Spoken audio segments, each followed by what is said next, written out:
Bonjour Pierre Laurent. Bonjour. Alors le Parti communiste français veut-il la peau de François Hollande? Dans votre livre intitulé 99, que je brandis face caméra, que j'ai lu d'ailleurs Pierre Laurent, publié au Cherche Midi, vous accusez l'actuel président d'être au service des 1%, ceux qui détiendraient toutes les richesses sur cette planète. Quelle est l'idée, Pierre Laurent? C'est ouvrir le boulevard, un boulevard à la droite en 2017, voir à Marine Le Pen? C'est exactement l'inverse. C'est que justement, la politique de François Hollande est en train d'enfermer, a conduit la gauche dans le trou, et il faut la faire sortir de ce trou. Il faut relever la gauche et ne pas laisser justement la politique de François Hollande ouvrir un boulevard à la droite et à l'extrême droite.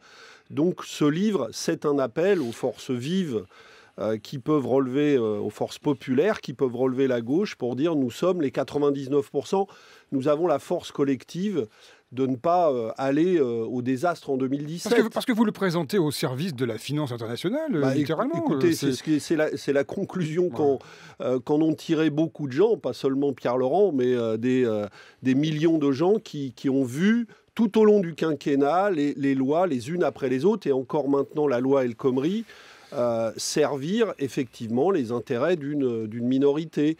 On continue d'accompagner cette politique. Quand j'entends ces jours-ci Conforama et la FNAC, qui paraît-il ne peuvent pas augmenter les salaires, être capables d'annoncer qu'ils vont metêtre 1 milliard d'euros sur la table pour racheter Darty, voilà le système. Pour vous, c'est une mauvaise chose, ça, ces concentrations? Au mais contraire, parce qu'elles ne visent... Est-ce qu'il ne faut pas fabriquer des champions français? Mais parce que ces concentrations ne visent qu'à une chose, c'est améliorer la rémunération des dividendes des actionnaires, pas à développer le bien collectif. Et c'est ça qu'il faut changer. Pierre Laurent, vous refusez la candidature de François Hollande en 2017?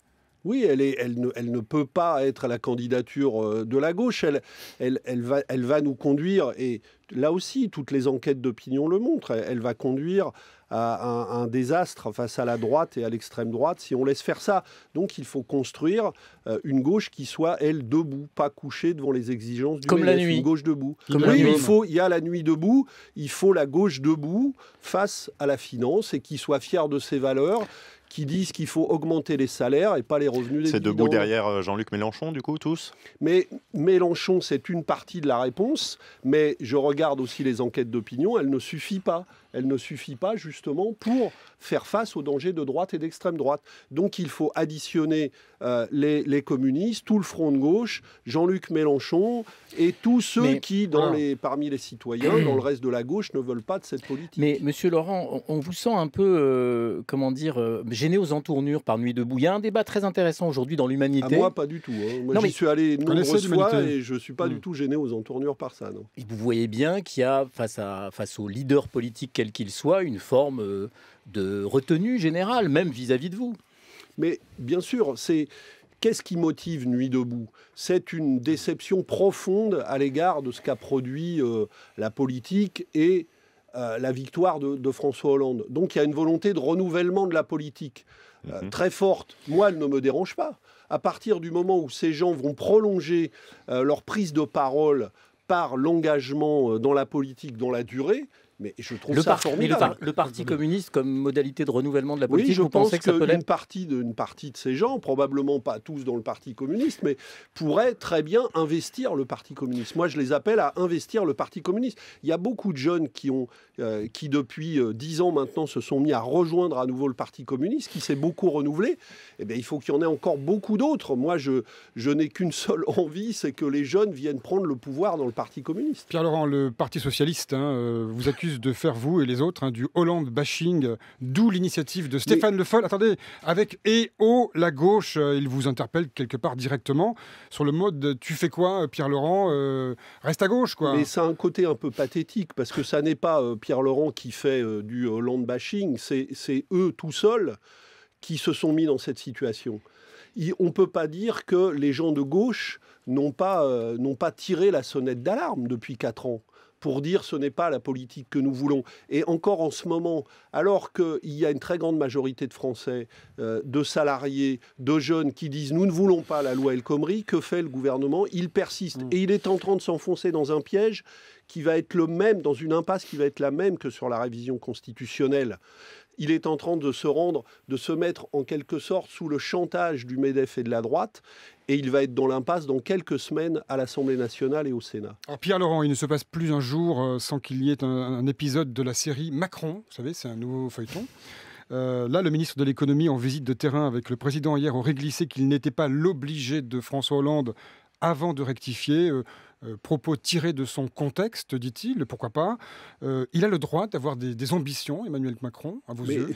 Écoutez, parce qu'il Emmanuel est Macron, il plaît, tout le monde sait depuis le début que Emmanuel Macron a pour objectif, là aussi, de porter les intérêts du monde de la finance dont il vient. Regardez, il a défendu ses intérêts dans le gouvernement et c'est Hollande qui lui a ouvert un boulevard. Alors maintenant, Hollande crie au loup, mais en vérité, Macron fait partie de ce qui a été mis en place depuis le début du quinquennat pour continuer effectivement à servir les mêmes politiques. Et il le dit d'ailleurs avec beaucoup de clarté. Varoufakis, c'est pas votre ennemi, c'est quelqu'un que vous appréciez. Pas du tout, c'est quelqu'un que nous avons invité à la fête de l'humanité en septembre dernier, avec lequel je dialogue. Et qui s'exprime dans les nuits debout également. Oui. Il a dit dans l'Opinion, le journal, 0 pointé à François Hollande, je vous la fais courte, et il dit Macron, c'est un type bien, c'est mon ami, il le qualifie d'ami, il encense quelque part. Il y a une ambiguïté quand même. Mais écoutez, moi je pense, je discuterai de ça la prochaine fois que je verrai Varoufakis avec lui. Je pense que j'écoute ce que dit Varoufakis sur l'avenir de l'Europe et sur la manière dont on devrait ensemble justement combattre les pouvoirs financiers qui ont étranglé la Grèce et qui continuent d'essayer de le faire, ou qui essayent de fermer la porte à des politiques sociales. Il y a beaucoup de choses que je partage avec Varoufakis, et je lui dirai à quel point la politique d'Emmanuel Macron est à l'inverse de cette volonté-là. Alors vous êtes allé faire un tour hier au congrès de la CGT à Marseille. vous votez Philippe Martinez, vous ? Moi, je n'ai pas voté Philippe Martinez. Vous ne votez pas, oui, c'est vrai, c'est séparé maintenant. Oui, non, mais c'est pas moi qui donne des consignes de vote au congrès de la CGT. Ça, c'est fini, c'est fini ce temps-là. Si jamais il a existé un jour, d'ailleurs. Si, c'était la courroie de transmission. Oui, mais bon, ça, c'était... J'ai lu mes livres d'histoire. C'était il y a bien longtemps et ça se passait pas aussi, et ça se passait pas comme ça. Non, ce que j'ai noté au congrès de la CGT, c'est ce qui est sûr, c'est qu'il y a de la colère, il y a beaucoup de colère populaire, il y a beaucoup de combativité, et je pense que ceux qui misaient, je l'ai dit déjà il y a plusieurs semaines, sur l'essoufflement du mouvement contre la loi El Khomri, vont être déçus du voyage, parce qu'on se dirige au contraire vers une amplification du mouvement. On dit que le syndicat se radicalise un peu. Mais quand c'est pas une c'est pas une question. Ça veut dire quoi la radicalité? C'est tout simplement les gens demandent que la politique soit faite par le plus grand nombre. Si c'est ça la radicalité, la politique, ça sert à quoi? À servir toujours les mêmes? Ou enfin, effectivement, à faire reculer le chômage, à donner aux gens les moyens de vivre un peu mieux, à rendre le logement moins cher, à développer les services publics. Voilà ce que demandent les gens. De l'affiche. Moi, je veux bien qu'on appelle ça de la radicalité. Prenez l'affiche, on a beaucoup parlé cette semaine de l'affiche Infocom CGT, très hostile à la police. Vous, ça vous plaît, ça? Mais écoutez, il y a eu des violences policières, tout le monde en a parlé. Il y a eu des images qui ont été projetées. Vous ne croyez pas que ça choque les gens qui essayent de manifester tranquillement, qui ont pour beaucoup leurs enfants... Oui, tranquillement. Moi, je suis allé dans toutes les manifestations, elles sont tranquilles. Les gens dont les enfants vont dans les manifestations attendent effectivement de la police qu'elle ait un comportement respectueux de ces manifestants, et elle ne l'a pas eu en toutes circonstances. Il y a une affiche qui a pointé ça du doigt, qui est d'ailleurs une affiche d'un des syndicats de la CGT. On en a fait des tonnes de manière totalement disproportionnée. Moi, je suis halluciné que le ministre de l'Intérieur, pendant la réunion du congrès de la première organisation syndicale de France, n'ait que ça à faire, d'écrire une lettre sur une affiche publiée par un syndicat de la CGT. Pierre Laurent, vous parlez de colère. Il y a 10 ans, il y avait une colère contre le CPE qui ressemble à celle qui s'est manifestée contre la loi travail. Un an après, c'est Nicolas Sarkozy qui était élu. Et depuis, à chaque scrutin, c'est le Front National qui gagne des voix. Pourquoi cette colère, elle ne se dirige pas vers les partis de gauche, dont le Parti communiste ? Eh bien, ça c'est justement ce que nous sommes en train de travailler avec les gens, dans le dialogue avec les gens qui sont à nuit debout. C'est une question qui ne s'adresse pas au Parti communiste, mais qui s'adresse aux gens qui sont sur les places, aux gens qui sont dans les manifestations. Moi, je crois et je continue de penser que la réponse politique à cette colère populaire n'est pas celle du Front National qui va diviser les gens entre eux, qui va créer encore plus de divisions, encore plus de tensions dans la société, elle est dans une réponse de solidarité. Pourquoi c'est difficile ? Eh bien, tout simplement parce qu'on répète aux gens toute la journée qu'il n'y a pas de solution pour tous, qu'il faudra servir les uns, mais pas tout le monde. Alors qu'en vérité, et c'est ce que je dénonce dans le livre, il y a énormément de richesses et il y a largement assez d'argent et de richesses pour servir le plus grand nombre. Et effectivement, il faut le démontrer, il ne suffit pas de le dire. Et dans le livre, j'essaye de démontrer que ces richesses existent et que le problème, c'est qu'elles sont confisquées au plus grand nombre. Et ce qu'on a vu avec les paradis fiscaux le montre avec éclat. Pierre-Laurent, 2-3 questions rapides. Vous ne voulez plus de primaire à gauche ? Pas du tout. Je pense qu'il faut trouver un chemin, primaire ou un autre. Bon, ça il n'a faut pas changé. trouver un chemin. Non, mais il faut trouver un chemin qui permet à tous les gens de gauche qui ne veulent plus de cette politique d'essayer d'avoir un seul candidat et pas 4 ou 5 ou 6 candidats. Juste une question complémentaire, Guy. Est-ce qu'il est vrai que vous avez donné des consignes pour les parrainages à la présidentielle ? J'ai lu un article hallucinant dans Le Point là-dessus. Je ne sais pas d'où ils sortent ces trucs-là. Pierre-Laurent, Nicolas Hulot, Arnaud Montebourg, voire Mélenchon 4e. Non, mais c'est n'importe quoi. Ça, c'est le Point va vous répondre. C'est des rumeurs. Oui, Le Point, ils peuvent nous répondre. J'aimerais bien. D'abord, ils publient un article sur un sujet qui nous concerne un peu. Ils n'appellent aucun dirigeant du Parti communiste. Ils n'appellent pas notre secteur élection. Ils n'appellent pas d'élus communistes. Et ils disent voilà qu'ils ont donné des consignes. Tout ça. Donc ça, c'est n'importe quoi pour essayer de diviser, de continuer à diviser à gauche. Il y a beaucoup de gens dont le sport favori, c'est diviser les gens qui devraient s'unir.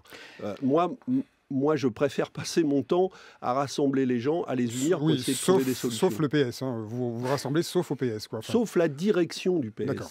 Parce qu'il y a beaucoup de socialistes qui, justement, aujourd'hui sont dans le désarroi et qui, je pense, cherchent une voie dans la direction que j'essaye de porter moi-même. Je vous ai déjà posé la question la dernière fois que vous êtes venu, vous allez encore me répondre la même chose, mais est-ce qu'il n'y a pas un problème de question voilà. Non, parce que je vais vous la poser jusqu'à la fin, quand je vous croiserai. Le problème de l'incarnation, vous savez bien qu'en France... Jusqu'à ce que vous soyez candidat, en fait. Voilà, il faut quelqu'un pour porter les idées qui ne se baladent pas toutes seules dans la rue. Il y a un moment où il faut y aller. Bien sûr qu'à un moment donné, il faudra y aller, bien sûr, mais... Moi, j'écoute aussi parce que tout le monde parle de ce qui se dit dans les manifestations, de ce qui se dit à Nuit debout. Écoutez ces gens-là. Or, ils disent exactement le contraire. Oui, mais ils disent exactement le contraire. Les idées d'abord. Bien sûr. Les projets d'abord. Malheureusement. Les programmes d'abord. Malheureusement. Alors pourquoi on ne le fait pas Parce que, Monsieur Laurent, nous sommes sous la 5e République, dans un système dans lequel on va élire encore cette fois-ci, avant la Constituante, président au suffrage universel. Eh bien, moi, je propose qu'on élise un président. Ou une présidente. Ou une présidente, absolument. Et que cette femme ou cet homme porte un projet qui soit le plus collectif possible et ne soit pas justement une incarnation, un chef, quelqu'un qui va dire et qui va faire croire à moi tout seul, je vais résoudre tous les problèmes, parce que ça n'existe pas. Bon, vous ne savez pas encore si vous êtes candidat, quoi. C'est ça, revaloriser la politique et la renouveler. On dit qu'il faut renouveler la politique, et bien la renouveler, c'est sortir des cadres qu'on veut nous imposer.